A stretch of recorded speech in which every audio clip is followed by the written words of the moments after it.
speaking of CNN, what do we got there? Oh man, this is great stuff, Krystal. So I teased the wrong story, by the way, about CNN Plus streaming. That we're recording a segment for later in the week. So look forward to that. We've got an even juicier one for you today. This one is as juicy as it gets. And look, I promise you, I am as sick of talking about the Joe Rogan thing as most of you, but it's important to try and call these things out because we are seeing full-on brain worms, weaponized warfare by the mainstream media against a freaking comedy podcast.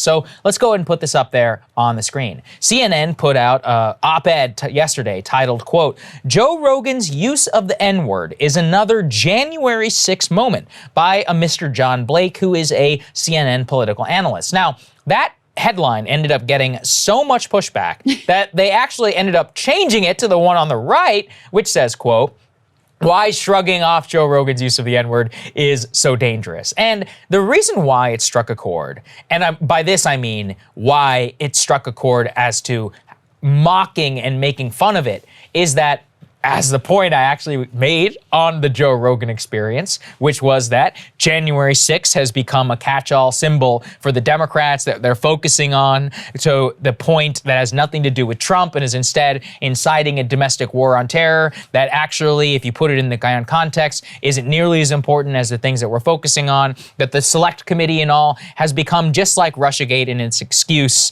for many of the Democrats' failings and the bigger papers over the bigger problems in the country. They then use this and say that Rogan's past use of the N-word, which I am not condoning and which he himself has apologized for, along with some jokes which were terrible by his own admission and his own right, well, they are saying that that is the January 6th moment. And Krystal, I had to suffer through reading this crap. Oh, let's put this amazing. up there. I enjoyed by reading John it. It was Black. It's one of the most tortured, with this fake new headline. They're up there. Essentially what Blake says is that because Rogan got away with it, and again, what does that mean to get away with it? But that he survives and gets to continue publishing on Spotify, that this has then normalized N-word use in the United States. I think it is the most patently ludicrous interpretation. Because what he says is that because Rogan survived in the way that Republicans have survived, this is the same January 6th moment, and he's essentially saying that Rogan and the Republican Party should thus, I guess, no longer exist. Like, what are you saying? And this is also what I love. And Charlemagne actually is the one who said this, not me. Whenever somebody on his show was like, I want to see him pay a consequence. He's like, what does that mean? What are you saying?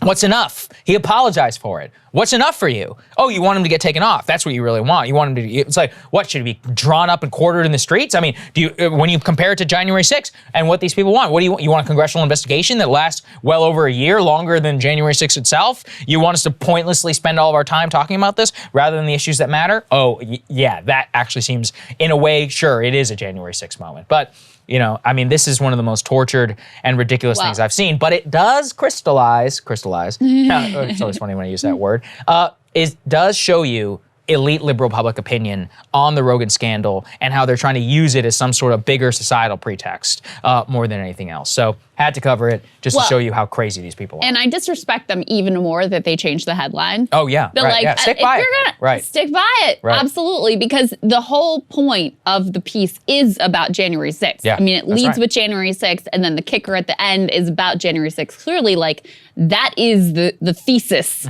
that is being offered here. I'll just read you the beginning so you can get a little bit of taste, and I got a couple highlights for you, too. They say, the podcaster Joe Rogan did not join a mob that forced lawmakers to flee for their lives. He never carried a Confederate flag inside the U.S. Capitol Rotunda. No one died trying to stop him from using the N-word.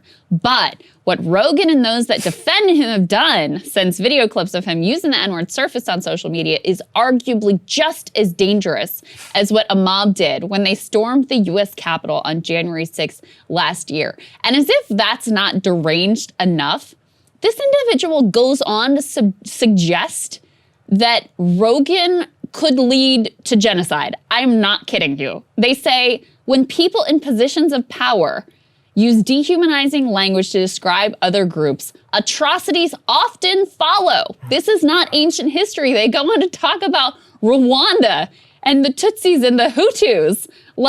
Rogan it's bonkers, man. Repeating the N-word in the context of someone else saying it is gonna lead to some mass genocide on the level of, this is totally insane. And it's one thing for there to be some random analyst who has these completely insane ideas. It's another for one of the leading news networks, allegedly, in the country to platform this idea and publish it and put it out in a tweet. And, you know, I mean, this is completely, it just shows you, number one, how wildly desperate they are for anything that could save them from the ratings apocalypse that they've been suffering, but also just how far afield they are from what actually matters to people and what's actually gone wrong in this country. I mean, this is so far from the real issues facing this country. That's what's incredibly, you know, putting Rogan aside, that's what's really disturbing about it. No, and you know, also I'll point to, which is that down in there, he points to past cancellations. He goes, the top executive who resigned from Netflix after using the N-word. One of the instances actually in which led Joe to actually say that on his show, but in which he was referring to an executive who was mocking the idea of saying it and was still fired, this Netflix executive, back in 2018. Or when Roseanne Barr lost her show, or when Paula Deen lost her business empire, or Seinfeld in terms of past cancellations. He's saying cancellation works. It